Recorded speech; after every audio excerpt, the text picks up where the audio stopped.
The first time Claire Ransom saw Cole Hart, he was standing in the rain like the weather had been made for him.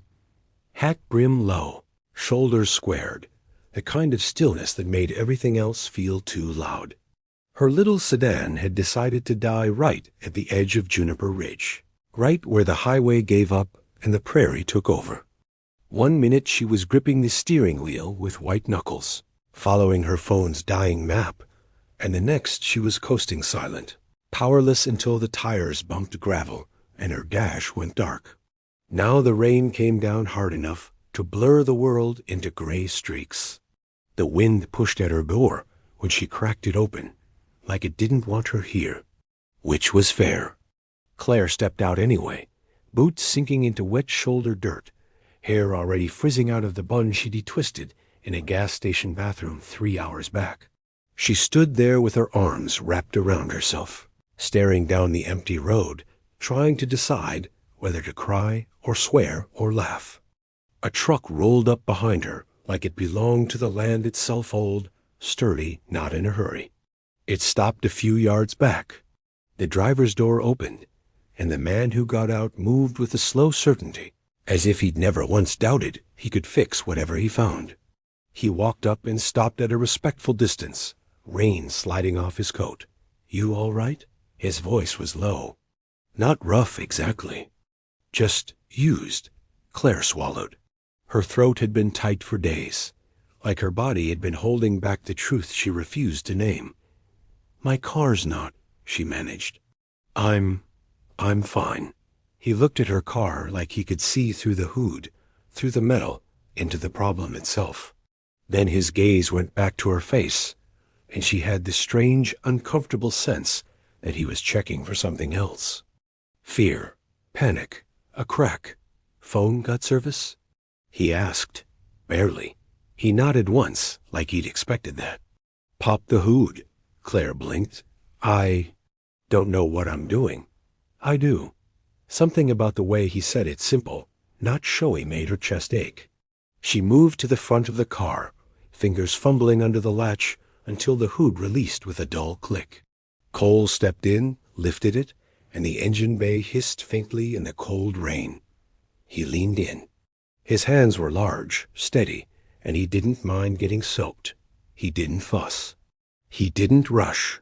He just worked the way a person worked when they'd spent their life solving practical problems. Claire watched him and tried to tell herself she didn't feel safer. She wasn't here to feel safe. She was here because she had nowhere else. He straightened, eyes narrowed at something she couldn't see. "Battery looks like it's done. Alternator might be on its last leg, too." Claire let out a breath that shook. "Of course it is."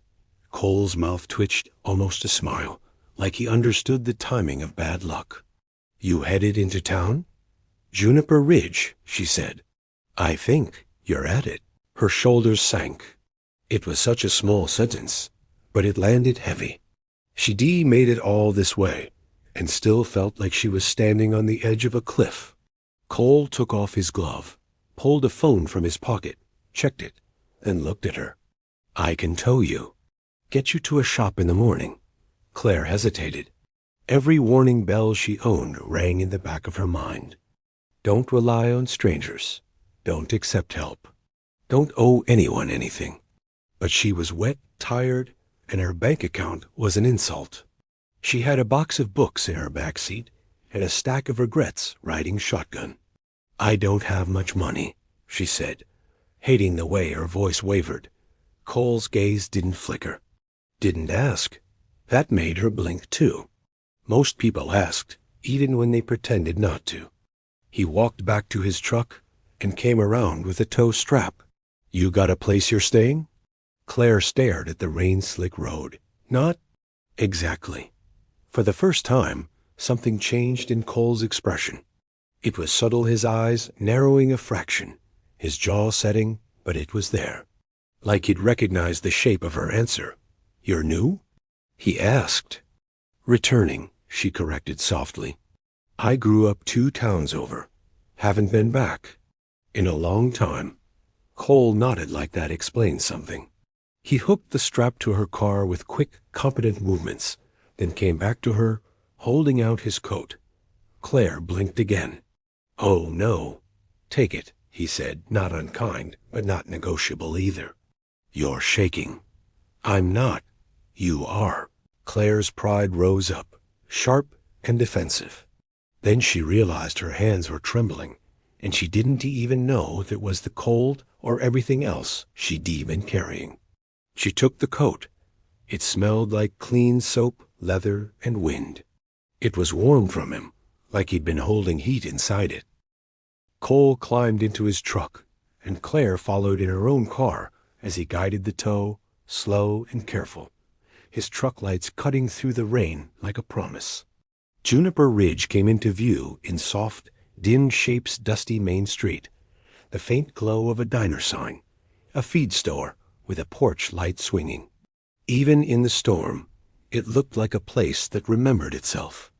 Claire's heart did something she didn't trust.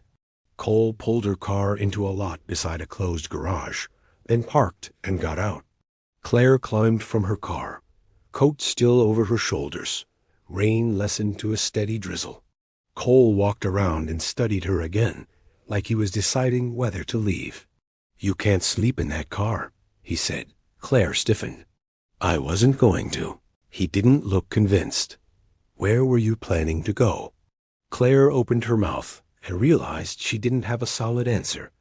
She told herself she'd find something. A motel, a rental, anything. But the only motels she passed had a "no vacancy" sign and the kind of dim window that promised bedbugs and regret. "I'll figure it out," she said, and hated that it sounded like a lie. Cole's gaze moved past her, toward the empty street, toward the diner's glow across the way. "Mabel's still open," he said, nodding at the diner. "She have coffee?" And Shu asked questions. Claire almost smiled despite herself. "I don't really have answers." Cole's jaw shifted like he understood that too. Then he said, "Come on." He started walking, not waiting to see if she followed. Like he already knew she would. Claire did. Inside the diner, warmth wrapped around her like a blanket. The air smelled like coffee, pie crust, and fried onions. A few people sat in booths, their voices low, their eyes lifting the moment Claire stepped in curious, quick, recognizing a stranger the way small towns did. Behind the counter, a woman with silver hair and bright eyes looked up. "Well," she said, voice carrying easily. "If it isn't Cole Hart, bringing in a wet, pretty surprise." Claire froze. Cole didn't flinch. "Evenin', Mabel." Mabel leaned forward, studying Claire like she was reading a story by the cover. "Honey, you look like the rain tried to steal your soul." Claire swallowed. "It's been a day." Mabel's expression softened instantly. "Sit. Coffee first. Questions later." Cole guided Claire to a booth like it was second nature, then slid in across from her with a quiet heaviness, resting his forearms on the table. His hands were rough. Working hands. Mabel brought coffee and a plate of something warm without asking, as if she'd decided Claire needed feeding more than permission. Claire wrapped her hands around the mug. Heat seeped into her fingers and up her arms, loosening something in her chest. Cole watched her for a moment, then looked away, gaze drifting to the window, to the rain, to the street, like he was listening for trouble that never came. Claire tried not to stare at him, but she couldn't help noticing the detailed sun-browned skin, a faint scar near his jaw, the way his hat sat like it belonged. He looked like a man built out of quiet endurance. "What brings you back this way?" Mabel asked, wiping her hands on a towel as she leaned on the counter, clearly not going to pretend she wasn't listening. Claire's stomach tightened. The truth felt too sharp to place on a diner table. "I needed a reset," she said carefully. Mabel hummed like that was a language she spoke. "City burn you out?" Claire's breath caught. Cole's gaze flicked to her, then brief, attentive. "Something like that," Claire said. Mabel nodded once, satisfied enough for now. "You got a place to land?" Claire's mouth went dry. Cole said, "Not yet." Mabel's eyebrows lifted. "Not yet," she repeated, like she was tasting the words. Then she looked at Cole, and something passed between them, an unspoken conversation that made Claire feel like she walked into the middle of a long-standing story. Cole's expression didn't change, but his jaw tightened a fraction. Mabel said softly, "Cole." He didn't answer. Claire's cheeks warmed, embarrassment mixing with exhaustion. "It's fine," she said quickly. "I can find." "Storm's getting worse overnight," Mabel cut in. "And the motel's full. Earl's got workers in from the highway job." Claire's heart sank. Mabel's gaze flicked to Cole again, and now there was something almost pointed in her look, like she knew his business better than he wanted. Cole's eyes stayed on the table. "There's a cabin," he said at last. Claire blinked. "A cabin?" Cole looked up, meeting her gaze directly for the first time. His eyes were a steady brown, like good earth. "On my ranch," he said. "Old Foreman's place. It's clean, it's warm, it's empty." Claire's caution flared. I can't impose." "It's not an imposition," he said, and the firmness in his voice made her pause. "You need a roof tonight." Mabel, clearly delighted, slid a slice of pie onto the counter and called over, "Lord help me. A miracle's happening in my diner." Cole didn't even look at her. "If you want it," he said to Claire, "it's yours for the night." Claire stared at him, at the quiet seriousness in his face, at the way he wasn't smiling, wasn't flirting, wasn't trying to sell her anything, just offering. It made her throat burn. She'd spent too long around people who offered kindness like a hook. Cole's kindness felt like a fence post, solid, plain, meant to hold. "I'll pay," she said, because she had to. Cole shook his head once. "We'll talk tomorrow." Mabel clapped her hands softly, like she just won a bet nobody knew about. Claire took another sip of coffee to hide how unsteady she suddenly felt. Outside, the rain kept falling. Inside, something in her life shifted. The cabin was farther out than Claire expected, down a gravel road that turned into ranch land fence lines stretching into the dark. The outline of a barn and corrals, lights glowing warmly in the ranch house kitchen windows. Cole's truck headlights swept over a sign at the gate. Hart Ranch. Claire felt a strange tug in her chest, like the name carried weight in the town. Cole drove past the main house and toward a smaller place tucked behind a line of cottonwoods. The cabin looked sturdy and simple, with a porch light that made the rain sparkle in the air. He parked, got out, and came around to open her door before she could. "You always do that?" she asked before she could stop herself. Cole paused. "Do what?" "Open the door." He shrugged, like it wasn't worth explaining. "Habit."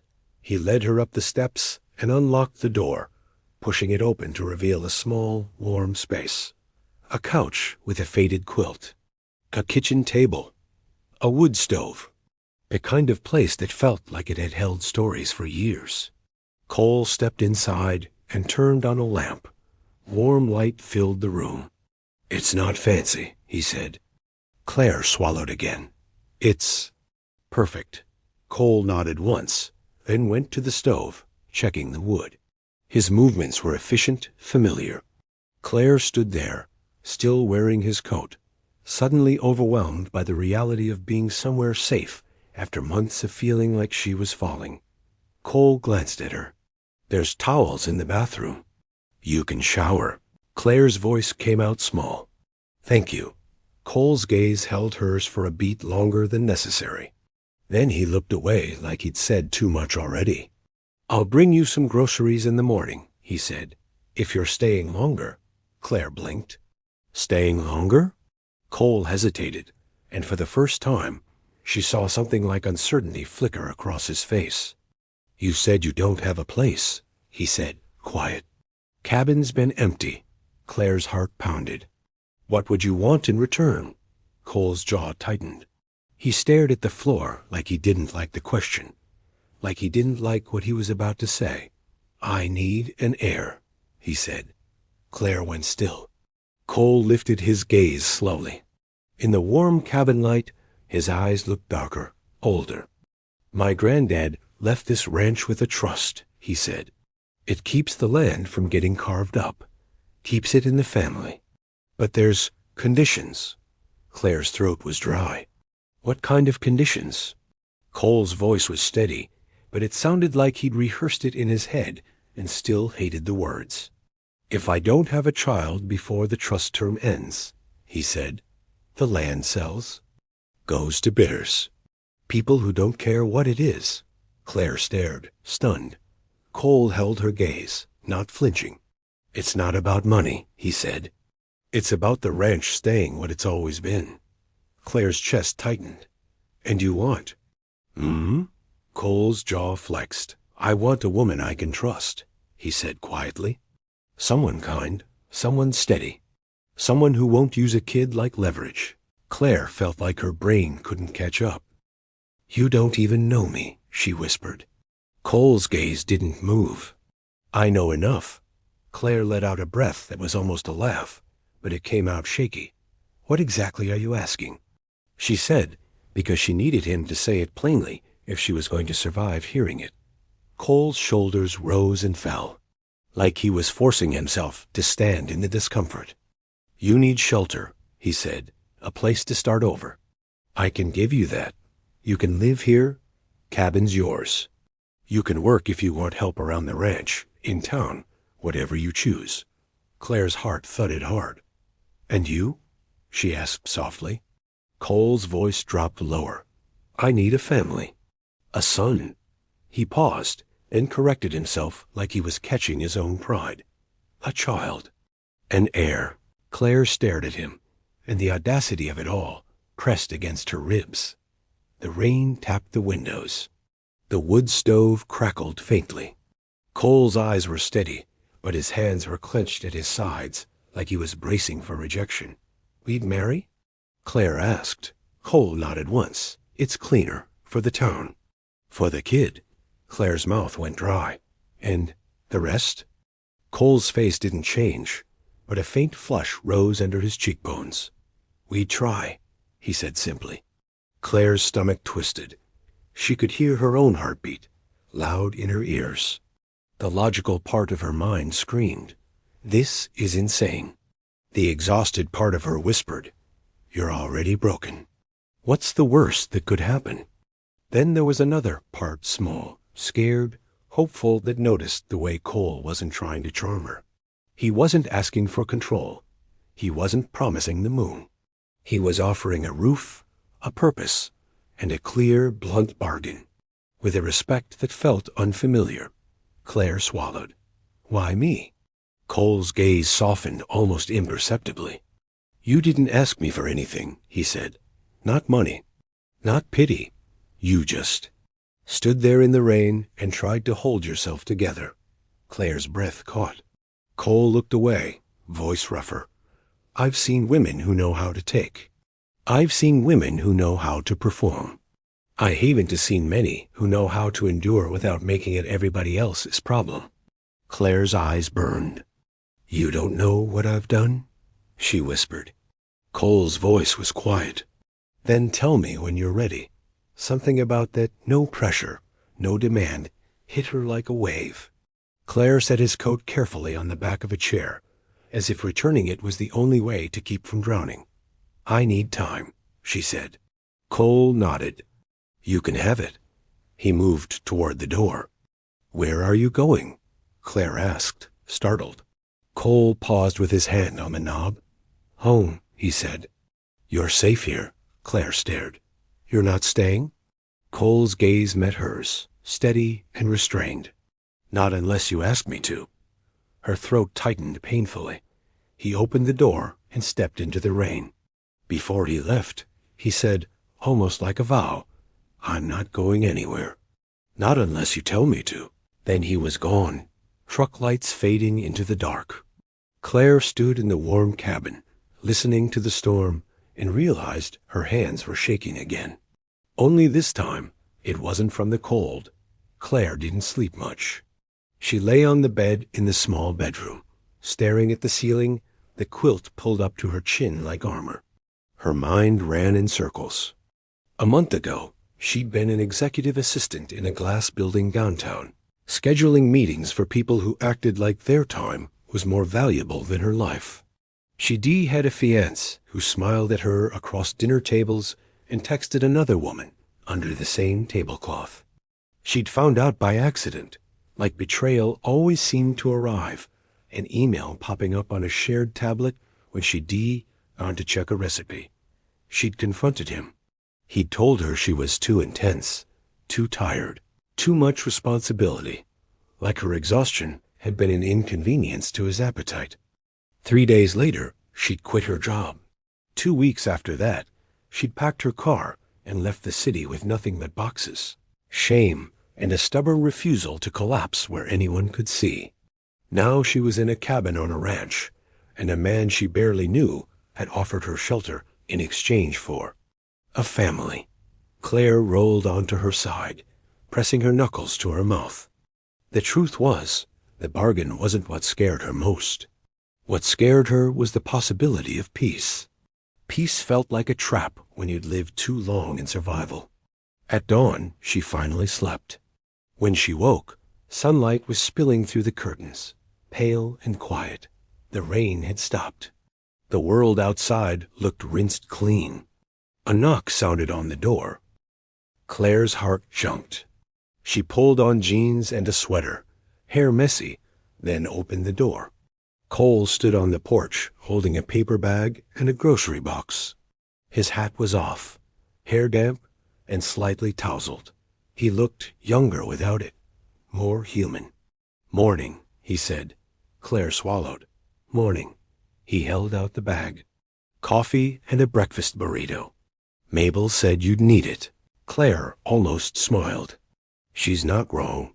Cole stepped inside only when she moved back, like he still treated the cabin as her space. He set the groceries on the table. Eggs, bread, milk, fruit, a jar of homemade jam. Claire stared. "You didn't have to." Cole shrugged. "You have to eat." Again, no drama.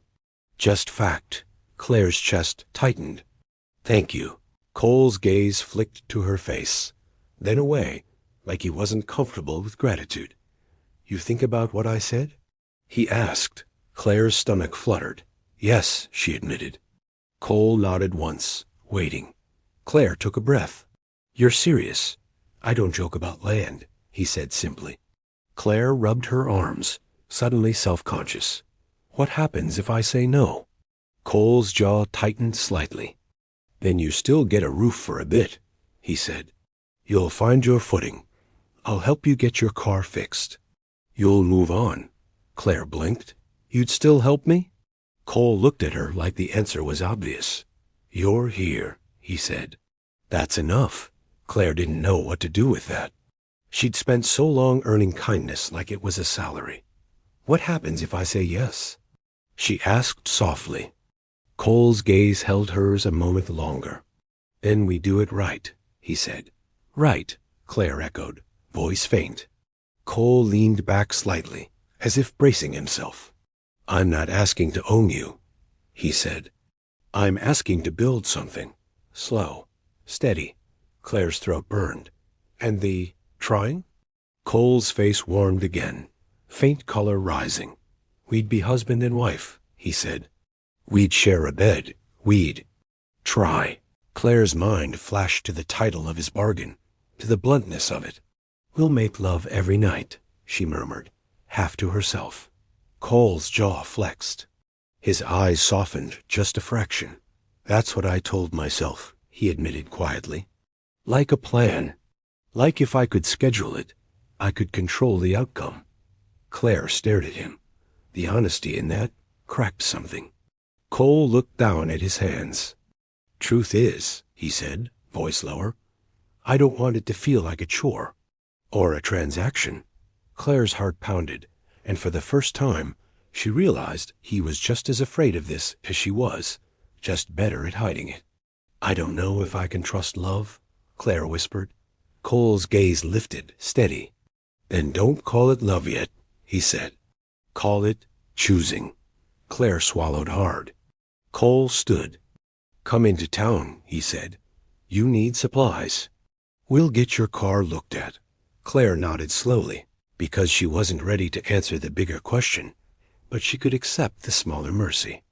As they walked out, Cole paused and held the door for her. Claire stepped past him, and his hand hovered near the small of her back, not touching, just there, like he'd catch her if she stumbled. It was such a small thing. It felt like the beginning of something. Juniper Ridge moved at a slower pace than Claire remembered. The dusty main street had the same hardware store, the same feed store with a porch full of sacks, the same church with a white steeple that looked like it pointed straight into the sky. People watched them as they walked. Not in a cruel way, more like they were filing away a fact. Cole Hart was with a woman nobody recognized. Claire kept her chin up, but her stomach stayed tight. Cole didn't seem bothered.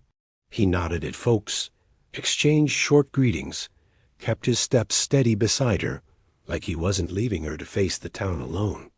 At the feed store, an older man called out, "Cole, you finally bringing somebody home?"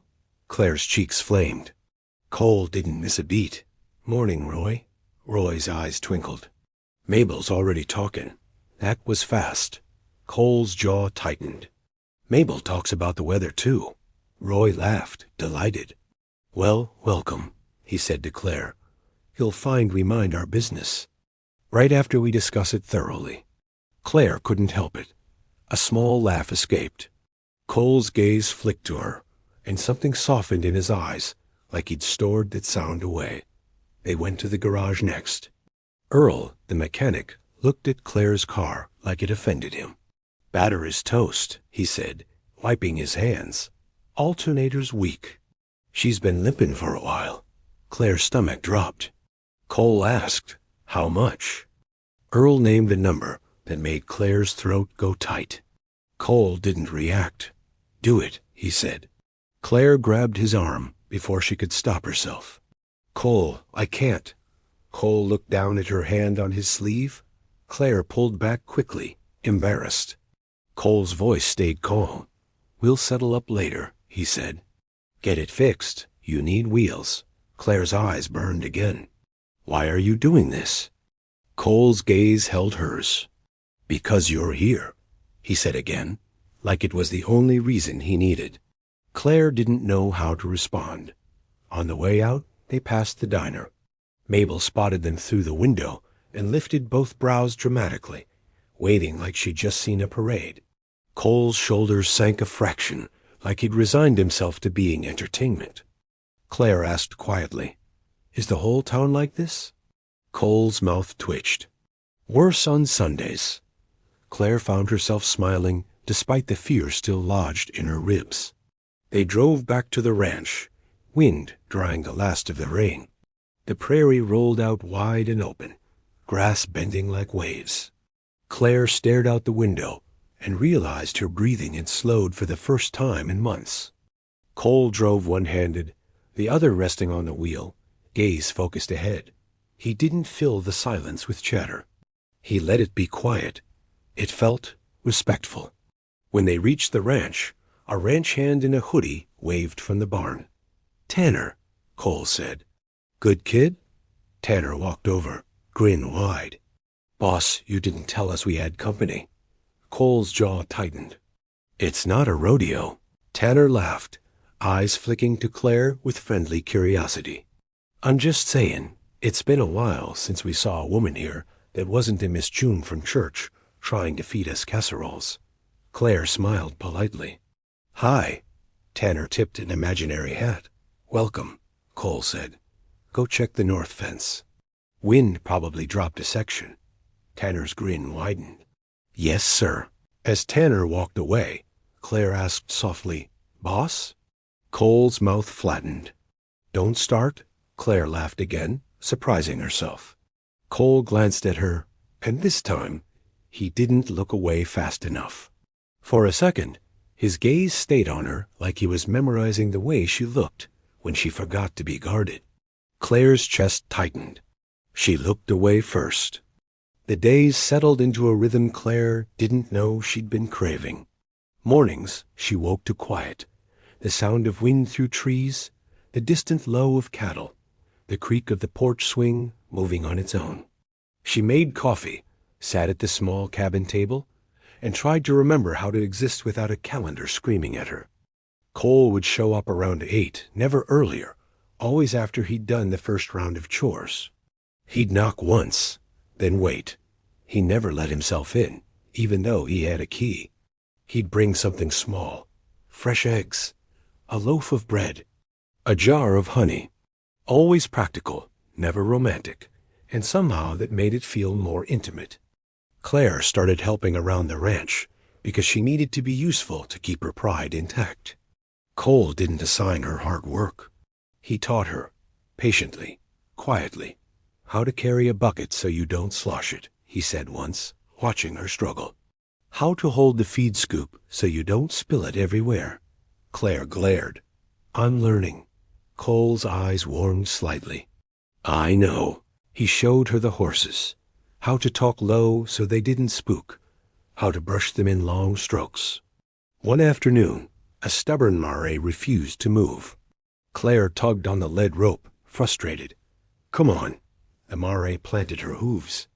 Cole stepped beside Claire, took the rope gently, and didn't pull. He just put his hand on the mare's neck and murmured something too low for Claire to hear. The mare softened, then stepped forward like it was her idea. Claire stared. What did you say? Cole shrugged. Told her she's being dramatic, Claire snorted. That worked?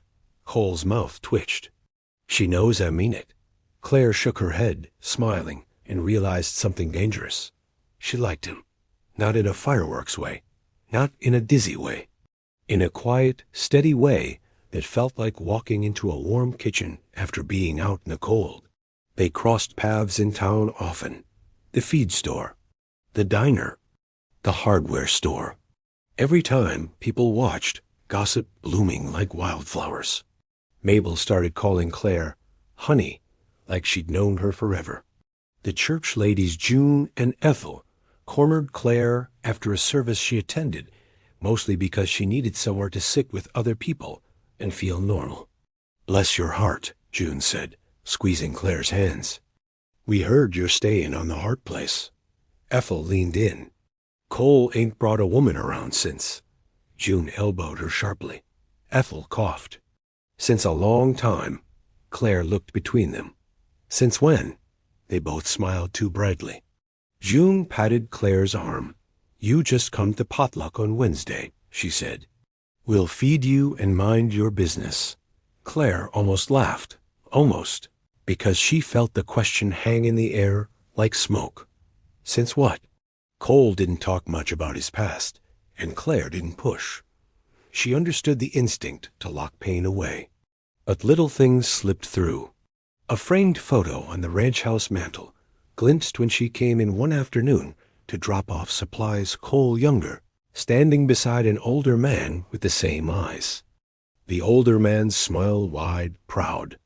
A baby booty tucked into a drawer Claire found by accident when she was looking for a dish towel. She froze, guilt flooding her, and closed the drawer like it had burned her. The way Cole went quiet whenever June and Ethel mentioned family, too loudly. One night, the wind picked up and a section of fence came down. Cole knocked on Claire's door after dark. Need help, he said simply. Claire grabbed her boots and followed him into the night. They worked side by side under a lantern, hammering posts back into place. A prairie sky was spread wide and full of stars. The air smelled like earth and cold. Claire's hands ached. Cole's didn't seem to. At one point, she lost her footing on wet grass. Cole caught her elbow immediately, steadying her without pulling her close. Careful, he said. Claire's breath caught anyway. His hand lingered half a second longer than necessary. When he let go, Claire felt the absence like a bruise. They finished the fence, and Cole walked her back to the cabin. At her porch steps, he paused. "Good work," he said. Claire wiped sweat from her brow. "I didn't die. That's progress." Cole's eyes warmed. "It is." Silence stretched between them, thick with everything unsaid. Claire's voice came out softer. "Cole—" He waited. Claire swallowed. "About your—" "Offer." Cole's jaw tightened, but his gaze stayed steady. "You got an answer?" Claire stared at him, at the quiet patience in his face, at the way he wasn't pushing. "I don't know if I can be someone's solution," she whispered. "I spent too long being useful to people who didn't love me." Cole's expression didn't change, but something in his eyes deepened. "I'm not asking you to fix me," he said quietly. "Or the ranch. I'm asking you to choose with me." Claire's chest tightened. "And if I can't?" Cole's voice was low. "Then you still get to stay until you're ready to leave." Claire stared. "Why?" Cole looked away toward the dark field. "Because you deserve a place to breathe," he said simply. The words hit Claire so hard she had to look down, blinking fast. Cole shifted, like he realized he'd said too much. "Get some sleep," he said, and turned to go. Before he could step away, Claire reached out and caught his sleeve. Cole stopped immediately, like he'd been trained not to scare something fragile. Claire's hand trembled. "I don't want to be alone," she admitted, voice small. Cole's gaze lifted, sharp and careful. "You're not," he said. Claire swallowed. "Stay. Just—" For a minute, Cole hesitated, then stepped onto the porch, but he didn't crowd her. He stood a respectful distance away, like he was waiting for her to decide what she could handle. Claire leaned against the porch post, staring at the stars. The quiet wrapped around them. After a long moment, she said, barely audible, "I found out my fiancé was cheating." Cole didn't speak, but Claire felt him still. "He told me it was because I was tired," she whispered, a bitter laugh catching in her throat.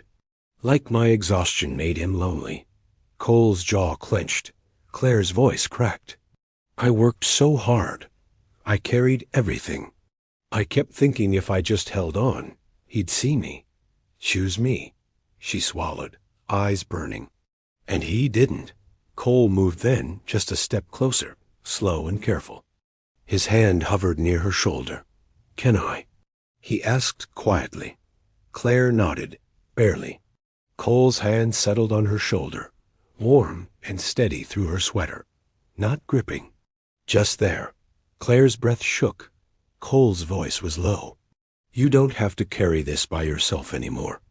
The line broke something open in Claire. Tears spilled, hot and humiliating. Cole didn't flinch. He didn't try to talk her out of it. He just stayed, hand on her shoulder, quiet and solid. They stood like that for a long time under the prairie sky, in porch light, with the wind moving softly through the trees, until the tears eased and Claire could breathe again. Cole didn't move away too fast. He stayed until her shoulders stopped shaking. When she finally exhaled, she whispered, "I'm embarrassed." Cole's voice was simple. "Don't be." Claire looked at him then, and his face was calm, but his eyes were intense. Like he felt every word she said, and didn't know where to put it. Claire's voice came out shaky.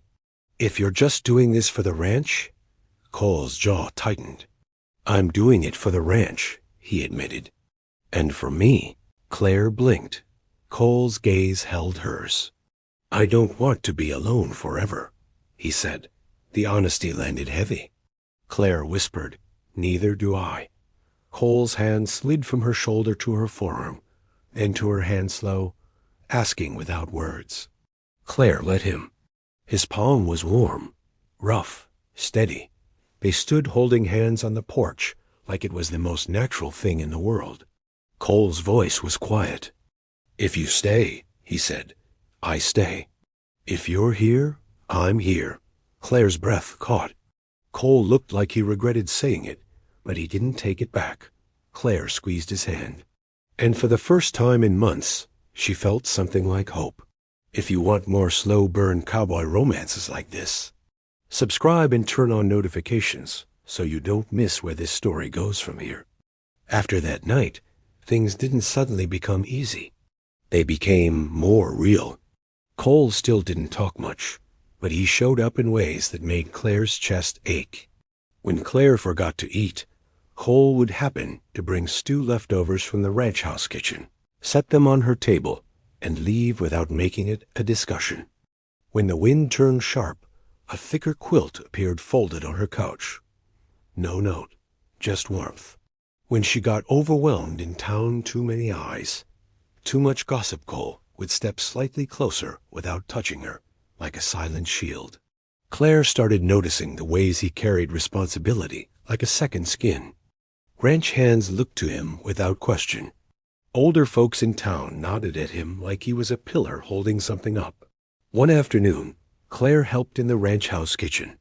The warm light through the window made everything feel softer. The flour on the counter, the kettle whistling, the smell of onions and butter. Cole's neighbor, Ray, walked in without knocking, as if the door belonged to him by tradition. Ray was older, broad-shouldered, with a grin that said he loved stirring trouble. "Well," Ray said, eyes landing on Claire. "So it's true." Claire froze. Cole, standing by the sink, didn't look surprised. "Ray," Ray grinned wider. "Claire, right?" "I'm Ray, Cole's closest friend and official pain in his." "Ray," Cole warned. Ray held up both hands. All right. He leaned on the counter. "Just came to see if the world's ended, because Cole Hart's got a woman in his kitchen." Claire's cheeks warmed. Cole's jaw tightened, but his eyes flicked to Claire, checking her reaction. Claire surprised herself by smiling. "It's not the end of the world," she said lightly. "It's just soup." Ray laughed. "I like her." Cole muttered, "You like everybody." Ray winked at Claire. "Not true." Claire laughed, and Cole's gaze softened again, brief, quiet, like he didn't know what to do with her laughter, but wanted it anyway. Ray's grin faded slightly as he looked at Cole. "You tell her yet?" Cole went still. Claire's stomach tightened. "Tell me what?" Ray's eyes widened as he realized he'd stepped wrong. Eh?" Cole's voice was flat. "Go check your own fences." Ray cleared his throat. "Yeah, all right. I'll see myself out." He left quickly, but the damage stayed in the room like smoke. Claire set down the spoon slowly. Cole's jaw flexed. He stared at the sink like he could wash away the past. Claire's voice came out careful. "What haven't you told me?" Cole's shoulders rose and fell. "It's not," Claire interrupted softly. "I'm not asking for everything. I'm asking for what matters." Cole's hands gripped the edge of the counter. For a moment, Claire thought he might shut down completely. Then he said, quiet and rough, "My granddad's trust isn't the only reason I want an heir." Claire's chest tightened. Cole turned his head slightly, not quite looking at her. "I had a chance at a family once," he said. Claire's breath caught. "Once." Cole swallowed hard. "Her name was Lila," he said, voice low. "We were engaged." Claire went still. Cole's eyes stayed on the window. She wanted out-of-town life. Wanted the city. "I thought I could give her enough, build a house, fix things, be steady, but I wasn't good at talking. I thought work was love." Claire's throat burned. Cole's voice tightened. "She lost a baby," he said quietly. "Early, before anybody knew." Claire's eyes filled. Cole's jaw clenched like he hated the memory. "She didn't blame me," he said, "but I blamed myself anyway. And after that, she left." Silence fell heavy. Claire's voice was barely a whisper. "Cole." Cole finally looked at her, and for the first time, the restraint slipped enough for Claire to see the loneliness underneath. "I don't want to lose another chance," he said simply. Claire stepped closer without thinking. Cole stiffened for a second, then stayed still. Claire reached up slowly and placed her hand on his arm. "You didn't cause that," she whispered. Cole's jaw tightened like he didn't believe her. Claire's voice cracked. "You were hurt too."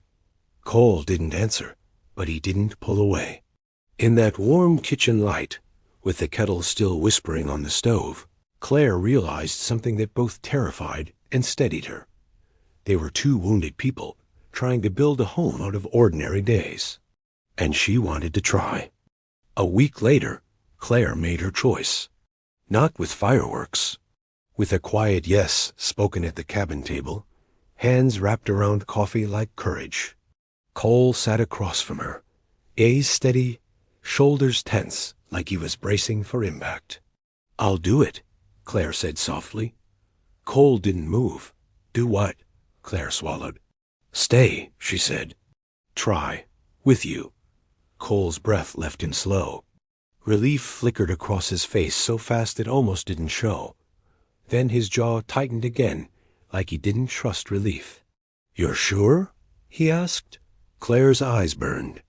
"No," she admitted honestly. "But I'm willing." Cole nodded once, as if that was the only kind of promise he trusted. "We'll do this right," he said again.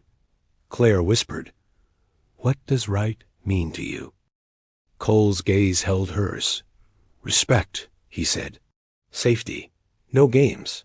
No threats. No using the kid against each other." Claire nodded. "And no pretending," she added.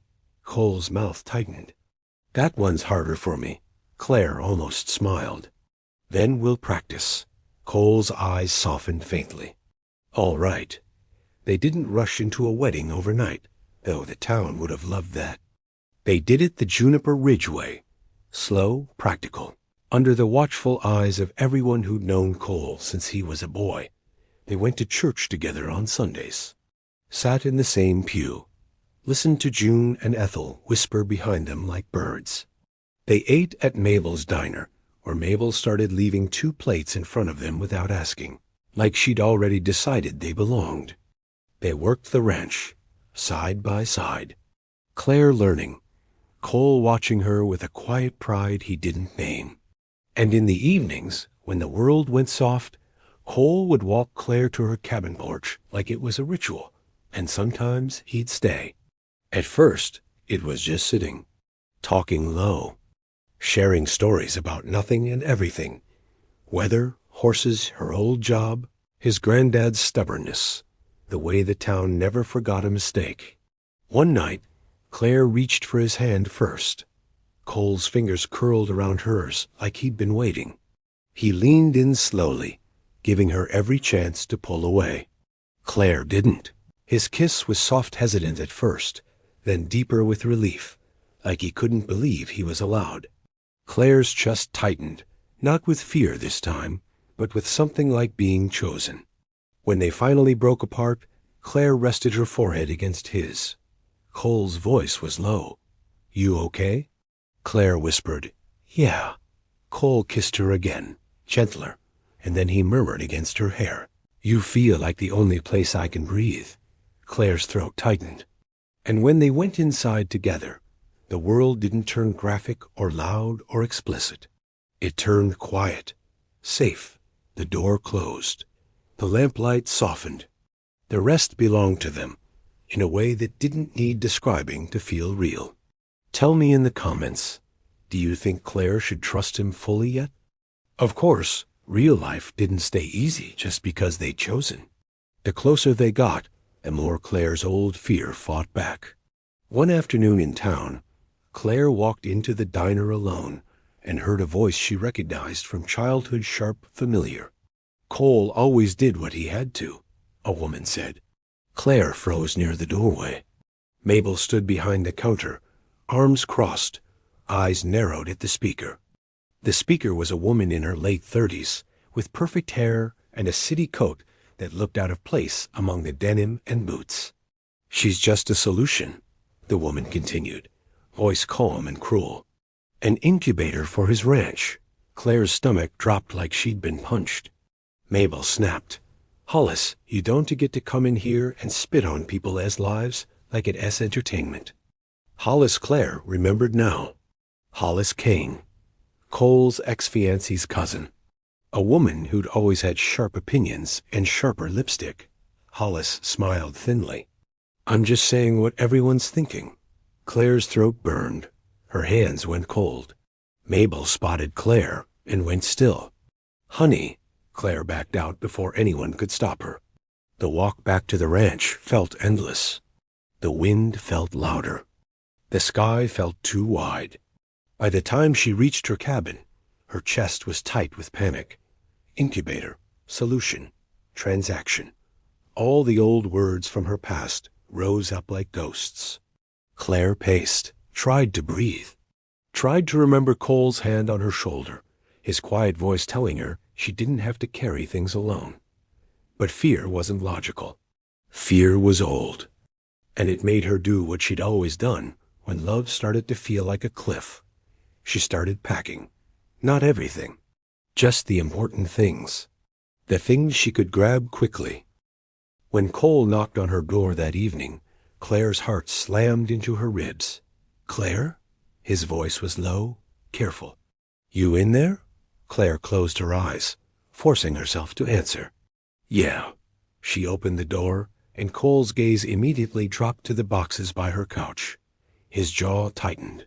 What's this? Claire lifted her chin.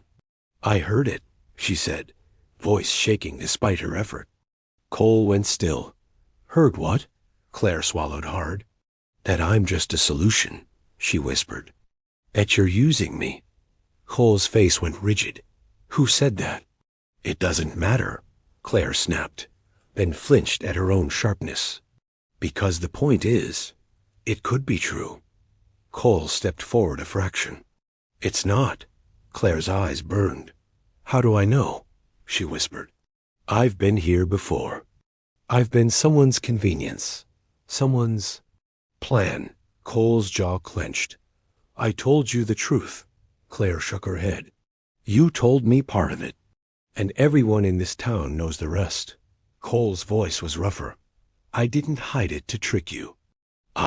He stopped, swallowing like the words hurt. Claire's throat tightened. I can't do this if I'm going to spend every day wondering when you'll stop wanting me. Cole's eyes flashed with something rare hurt, anger, desperation. I don't stop, he said low.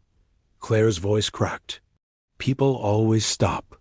Cole stared at her, breathing slow, like he was fighting the instinct to shut down. Then, instead of arguing, he did something that made Claire's chest ache. He took a step back, gave her space. His voice came out quiet, controlled. Come with me. Claire blinked. What? Cole's gaze held hers. Come to the barn, he said. Right now. Claire's heart pounded. Cole, please, he said. The word was so rare from him that it stopped her. Claire grabbed her coat and followed him into the cold evening. They walked in silence to the barn.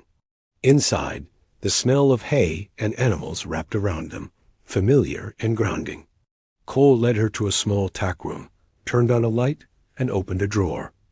He pulled out a folder worn edges, thick with papers. He handed it to her. Claire stared. What is this? Cole's voice was low. Trust documents, he said. Everything. No secrets. Claire's hands trembled as she opened it. Legal language. Dates. Conditions. And there it was plain as day. The requirement for an heir.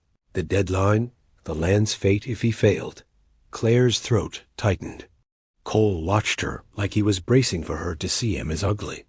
Claire flipped another page and saw something else. Cole's handwritten notes. Not calculations. Not strategies. Words. I don't want a kid to win. I want a home. I want someone who stays. Claire's eyes filled. Cole's voice cracked slightly, almost imperceptible. Hollis came by today, he said. I told her to leave. She doesn't get to poison this. Claire looked up, tears blurring him. Cole stood very still, hands at his sides, like he was waiting for her judgment. Claire's voice came out broken. Why didn't you tell me everyone would talk? Cole swallowed. Because I didn't want you to feel like you were walking into a cage. Claire whispered. But I am, aren't I? Cole shook his head once firm. No, he said. You're walking into a choice. Claire's breath shook. Cole took a slow step closer. You can leave, he said quietly. I won't stop you. Claire's chest tightened. And if I stay? Cole's voice was simple, steady. Then I choose you, he said. Not just what you can give me. Claire stared at him, shaking. Cole's gaze didn't waver. Say what you need, he said. Claire's voice cracked. I need to know. I'm not replaceable. Cole's jaw tightened like the words hit a wound. Then he said, low and fierce in his restrained way, You're not, Claire whispered. How can you be sure? Cole's eyes held hers. Because when you're gone, he said, this place is just land. When you're here, it feels like home. Claire's tears spilled. Cole reached out slowly, giving her time. His hand found hers, warm and steady. He didn't give speeches. He didn't promise perfection. He just stayed close, holding her hand in the quiet tack room until her breathing slowed. And in that stillness, Claire realized the truth. She didn't want to run anymore. Not from him. Not from a life that could be good. Claire wiped her cheeks with the back of her hand, shaky laugh slipping out. I hate that I almost left. Cole's mouth tightened. I hate that you felt like you had to. Claire looked at him, eyes burning. Cole. He waited. Claire swallowed. I want to stay. Cole's breath left him slow. He didn't smile big. He didn't celebrate. He just leaned forward and pressed a soft kiss to her forehead, steady, reverent, like a vow. All right, he murmured. Then you stay. They married on a Sunday afternoon in the small church with the white steeple. Not because the town demanded it. Not because the papers required it. Because Claire wanted the choosing to be real. Because Cole needed a ritual strong enough to quiet his fear. June and Ethel decorated the aisle with wildflowers and borrowed lace. Mabel cried openly, dabbing at her eyes with her apron and pretending it was allergies.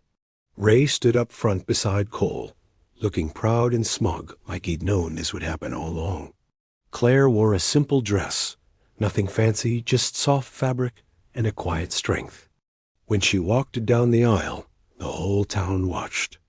Not the way they watched a stranger. The way they watched someone becoming part of them. Cole stood at the front, hat in his hands, jaw tight.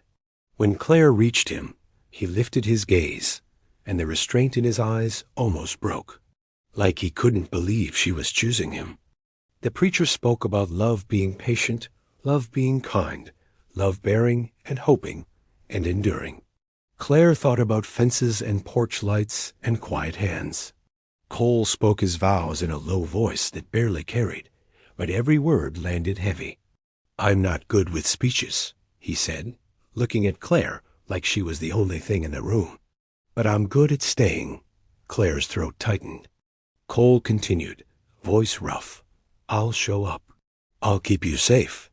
I'll learn how to talk when it matters. Claire laughed through tears. When it was Claire's turn, she took Cole's hands and felt how steady they were. I don't need perfect, she whispered. I need real. I need a home that doesn't disappear when I'm tired. Cole's gaze softened so visibly, the room went quiet. Claire whispered, I choose you. Cole exhaled like he'd been holding his breath for years. They kissed soft, meaningful, almost surprised, and the whole church erupted into laughter and applause, and a kind of joy that felt like community, not performance. Life after the wedding didn't magically turn smooth, but it turned shared. Claire moved her things into the ranch house slowly, one box at a time, like she was teaching her body to trust the floor beneath her. Cole didn't push. He just made space, cleared a drawer, hung a hook by the door for her coat, fixed a squeaky cabinet without being asked. One evening, Claire found him on the porch, staring out at the field as the sky turned gold. She sat beside him, close enough that their shoulders brushed. Cole didn't move away. Claire rested her head lightly against his shoulder. Cole's arm came around her slowly, tentative, then firm. They sat in silence until the first stars came out. After a long time, Cole said quietly, "I keep waiting for you to disappear." Claire's chest tightened. "I'm here," she whispered. Cole's voice was low. "Say it again." Claire turned her face into his shoulder. "I'm here." Cole's arm tightened slightly. "Good," he murmured. "Because I'm here too." The months rolled by with ordinary miracles. Claire started baking again, something she'd loved before the city stole her energy. She brought cinnamon rolls to Mabel's diner one morning, and Mabel sold them like they were gold, grinning like she'd just found a new purpose for Claire. "Corner shelf," Mabel declared. "Your rolls go right there. People will line up."